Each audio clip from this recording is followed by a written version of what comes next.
ಕಿವಿನೂ ಕೇಳಿಸಲ್ಲ, ಕಣ್ಣು ಕಾಣಿಸಲ್ಲ. ಕೂಡ ಸರ್ಕಾರ ಸರ್ ಇದು. ಎಲೆಕ್ಷನ್ ಟೈಮ್ ಬರಲಿ, ಆವಾಗ ನೋಡೋದು ಯಾರು ನಮ್ಗೆ ಅನುಕೂಲವಾಗಿರ್ತಾರೋ ಅವ್ರಿಗೆ ಎಲೆಕ್ಷನ್ ಓಟ್ ಹಾಕೋದು.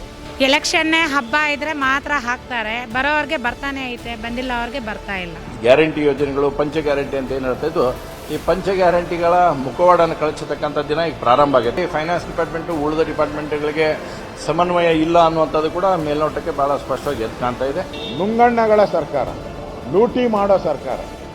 ಇಡೀ ಕ್ಯಾಬಿನೆಟ್ ಅಲ್ಲಿ ಎಲ್ಲರೂ ಕೂಡ ಲೂಟಿಗೆ ಹೇಳಿದಿರೋದು ಇದರಿಂದ ಸ್ಪಷ್ಟ ಆಗ್ತೈತೆ. ಈ ರೀತಿ ಚೈಲ್ಡಿಶ್ ಆಗಿ ಕ್ವಶನ್ ಮಾಡಕ್ ಹೋಗ್ಬೇಡಿ. ವಿರೋಧ 5,000 ಕೋಟಿ ಎಲ್ಲಿ ಹೋಗಿದೆ? 5,000 ಕೋಟಿ ಬಿಡುಗಡೆನೇ ಆಗಿಲ್ಲ. ದುಡ್ಡು ಒಂದೇ ಇಲ್ಲ, ಮಾತು ಕೊಟ್ಟಂತೆ ನಡೆದುಕೊಳ್ತಿಲ್ಲ.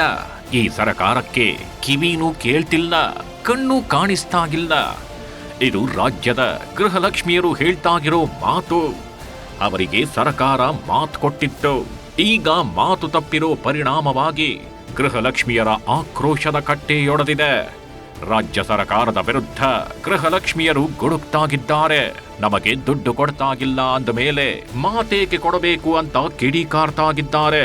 ಹೌದು, ಗ್ಯಾರಂಟಿ 2 ವರ್ಷದ ಹಿಂದೆ ರಾಜ್ಯ ಕಾಂಗ್ರೆಸ್ ಸರ್ಕಾರ ಗ್ಯಾರಂಟಿಯೊಂದನ್ನ ಕೊಟ್ಟಿತ್ತು. ಗೃಹಿಣಿಯ ಅಕೌಂಟ್ಗೆ 2,000 ರೂಪಾಯಿ ಬಂದು ಬೀಳೋದು ಗ್ಯಾರಂಟಿ ಅಂತಾನೆ ಸಿಎಂ ಸಿದ್ದರಾಮಯ್ಯ ಸರ್ಕಾರ ಹೇಳಿತ್ತು. ಸರ್ಕಾರ ರಚನೆಯಾದಾಗಿನಿಂದ ಇದೇ ಮಾತನ್ನೇ ಹೇಳಿ ಬೆನ್ನು ತಟ್ಟಿಕೊಳ್ತಾಗಿತ್ತು. ಆದ್ರೆ ಈಗ ಆ ಗ್ಯಾರಂಟಿ ಕೊಡೋಕೆ ಸರ್ಕಾರದ ಕೈಯಲ್ಲಿ ಆಗ್ತಾನೇ ಗಿಲ್ಲ. ಕೆಲವು ತಿಂಗಳಿಂದ ಗ್ಯಾರಂಟಿ ಹಣ ಗೃಹಲಕ್ಷ್ಮಿಯರ ಖಾತೆಗೆ ಬಂದು ಬೀಳ್ತಾನೇ ಗಿಲ್ಲ. 2,000 ರೂಪಾಯಿ ಹಣ ತಿಂಗಳು ತಮ್ಮ ಅಕೌಂಟ್ಗಳಿಗೆ ಸೇರುತ್ತೆ ಅಂತ ಹೇಳ್ತಾಗಿದ್ದ ರಾಜ್ಯ ಸರ್ಕಾರ ಆ ಕೆಲಸವನ್ನ ಮಾಡೋಕೆ ಸಾಧ್ಯವಾಗ್ತಾನೇ ಇಲ್ಲ. ಇದನ್ನು ವಿಪಕ್ಷಗಳು ಬೆಳಗಾವಿಯ ಸೆಷನ್ನಲ್ಲೇ ಪ್ರಶ್ನೆ ಮಾಡಿದ್ವು, ಆಕ್ರೋಶ ವ್ಯಕ್ತಪಡಿಸಿದ್ವು, ಗಲಾಟೆಯನ್ನು ಮಾಡಿದ್ವು. ಈಗ ಆ ಗಲಾಟೆಗೆ ಟ್ವಿಸ್ಟ್ ಒಂದು ಸಿಕ್ಕಿದೆ. ಇದರಲ್ಲಿ ನನ್ನ ತಪ್ಪು ಇಲ್ಲ ಅಂತಿದ್ದಾರೆ ಲಕ್ಷ್ಮೀ ಹೆಬ್ಬಾಳ್ಕರ್.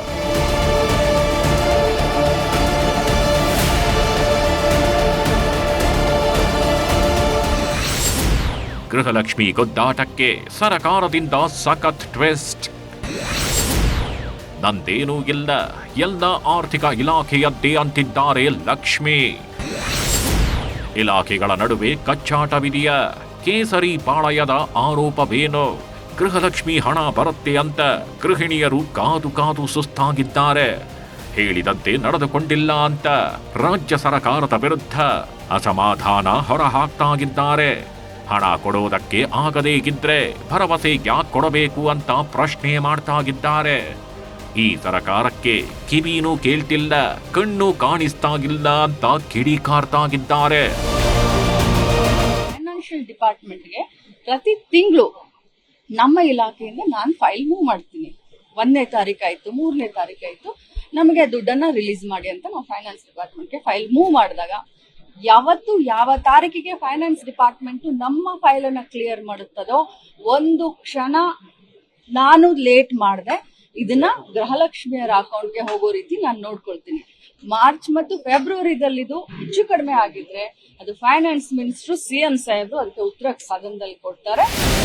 ಗೃಹಲಕ್ಷ್ಮಿ ಹಣ ಯಾವಾಗಲಾದರೂ ಬರಬಹುದು ಅನ್ನೋ ಆಸೆ ಅವರಲ್ಲಿದೆ. ಆದರೆ ಬರೋ ಯಾವುದೇ ಸೂಚನೆ ಸಿಗ್ತಾಗಿಲ್ಲ. ಇದನ್ನೇ ವಿಪಕ್ಷಗಳು ಅಸ್ತ್ರ ಮಾಡಿಕೊಂಡಿವೆ. ಗೃಹಲಕ್ಷ್ಮಿ ಹಣ ಯಾಕೆ ಬರ್ತಾಗಿಲ್ಲ? ಗೃಹಲಕ್ಷ್ಮಿ ಹಣ ಬಡ ಮಹಿಳೆಯರಿಗೆ ಸೇರೋದಕ್ಕೆ ಬೇರೆ ಲಕ್ಷ್ಮಿಯ ಜೇಬಿಗೆ ಹೋಯ್ತಾ ಅಂತೆಲ್ಲ ಪ್ರಶ್ನೆ ಮಾಡ್ತಾಗಿದ್ದಾರೆ. ಬೆಳಗಾವಿ ಅಧಿವೇಶನದ ಟೈಮಲ್ಲೇ ಗೃಹಲಕ್ಷ್ಮಿ ಸದ್ದು ಮಾಡ್ತಾಗಿದೆ. ಇದನ್ನೇ ಬಿಜೆಪಿ ಅಸ್ತ್ರವಾಗಿಸಿಕೊಂಡಿದೆ. ಬೆಳಗಾವಿ ವಿಧಾನಮಂಡಲ ಅಧಿವೇಶನದಲ್ಲಿ ಇದೇ ವಿಚಾರವನ್ನು ಪ್ರಸ್ತಾಪ ಮಾಡಿ ಸರ್ಕಾರವನ್ನು ಇಕ್ಕಟ್ಟಿಗೆ ಸಿಲುಕಿಸಿವೆ. ಗೃಹಲಕ್ಷ್ಮಿ ಹೆಸರಲ್ಲಿ ದೊಡ್ಡ ಹಗರಣ ನಡೆದಿರಬಹುದು ಅನ್ನೋ ಅನುಮಾನವನ್ನು ವ್ಯಕ್ತಪಡಿಸಿವೆ. ಗೃಹಲಕ್ಷ್ಮಿ ದುಡ್ಡು ಹಾಕೋದ್ರಲ್ಲಿ ವಿಳಂಬ ಆಗಿದ್ದೆಲ್ಲೇ? ದುಡ್ಡು ಬರೋದು ಯಾವಾಗ? ನೀವೇ ದುಡ್ಡನ್ನು ಕೊಳ್ಳೆ ಹೊಡೆದಿದ್ದೀರಿ ಅಂತ ಬಿಜೆಪಿ ಆರೋಪ ಮಾಡ್ತಾಗಿದೆ. ಈ ಆರೋಪಕ್ಕೆ ಸಚಿವೆ ಲಕ್ಷ್ಮೀ ಹೆಬ್ಬಾಳ್ಕರ್ ಉತ್ತರ ಕೊಟ್ಟಿರೋದು ಹೀಗೆ. ಅವ್ರು ಕೇಳ್ತಾರೆ ಅಂತ ನೀವು ಒಂದ್ ನಿಮಿಷ ಬ್ರದರ್. ನಿಮ್ಗೆ ಪ್ರತಿಯೊಬ್ಬರಿಗೂ ಕೂಡ ಇವತ್ತು ರೈಟ್ ಟು ಇನ್ಫಾರ್ಮೇಶನ್ ಆಕ್ಟ್ ಇದೆ ಅಲ್ವಾ?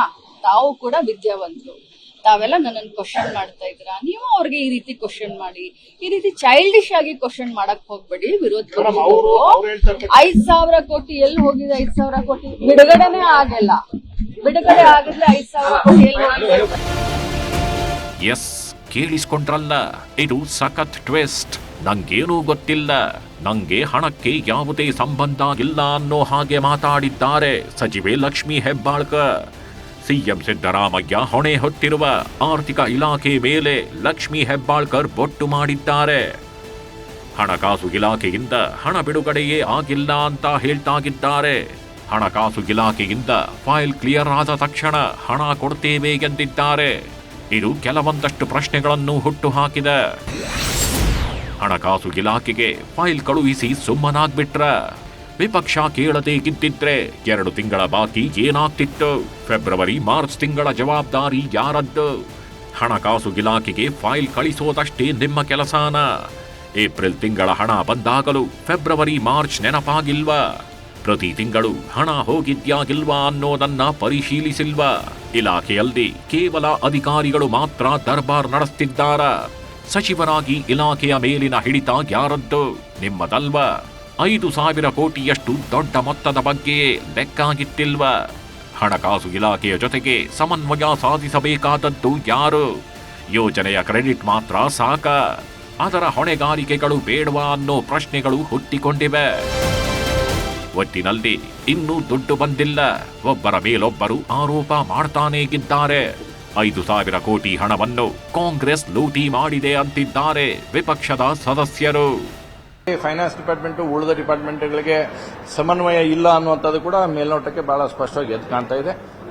ಇನ್ ಬಿಟ್ವೀನ್ ಫೈಟ್ ಅಂತ ಏನು ಹೇಳ್ತೇವೆ, ಅದು ಕಾಂಗ್ರೆಸ್ನಲ್ಲೇ ಬೇರೆ ಬೇರೆ ಡಿಪಾರ್ಟ್ಮೆಂಟ್ಗಳಿಗೆ, ಬೇರೆ ಬೇರೆ ಇಲಾಖೆಗಳಿಗೆ ಕೂಡ ಬಹುಶಃ ಇದು ನಡೆದಿರ್ತಕ್ಕಂಥ ಯಾವ ಬಣದ ಬಡದಾಟ ಇತ್ತು, ಆ ಬಣದ ಬಡದಾಟ ಇವತ್ತು ಇದರಲ್ಲಿ ಕೂಡ ಎಂಟ್ರಿ ಆಗಿದೆ ಅಂತಕ್ಕಂಥ ಮೇಲ್ನೋಟಕ್ಕೆ ಕಾಣುವಂಥ ಸಂಗತಿ ಆಗ್ತಾ ಇದೆ. ಅಂದರೆ ಈ ಸರ್ಕಾರ ನುಂಗಣ್ಣಗಳ ಸರ್ಕಾರ, ಲೂಟಿ ಮಾಡೋ ಸರ್ಕಾರ. ಇಡೀ ಕ್ಯಾಬಿನೆಟ್ಟಲ್ಲಿ ಎಲ್ಲರೂ ಕೂಡ ಲೂಟಿಗೆ ಇಳಿದಿರೋದು ಇದರಿಂದ ಸ್ಪಷ್ಟ ಆಗ್ತೈತೆ. ಇದನ್ನು ತನಿಖೆ ಆಗಬೇಕು. ಅದಕ್ಕೆ ನಾವು ಬಿಜೆಪಿ ಇದಕ್ಕೆ ಒತ್ತಾಯವನ್ನು ನಾವು ಮಾಡ್ತೀವಿ. ಈಗ ಸದ್ಯಕ್ಕೆ ಗೃಹಲಕ್ಷ್ಮಿ ಹಣದ ವಿಚಾರದಲ್ಲಿ ಸರ್ಕಾರಕ್ಕೆ ಮುಜುಗರವಾಗಿದೆ. ಶೀಘ್ರದಲ್ಲೇ ಗೃಹಲಕ್ಷ್ಮಿ ಹಣ ಫಲಾನುಭವಿಗಳ ಖಾತೆಗೆ ಬರಬಹುದು ಅನ್ನೋ ಮಾತುಗಳಿವೆ. ಬರುವುದಾದ್ರೆ ಗೃಹಲಕ್ಷ್ಮಿ ಹಣ ಯಾವಾಗ ಬರುತ್ತೆ ಕಾದು ನೋಡಬೇಕಿದೆ.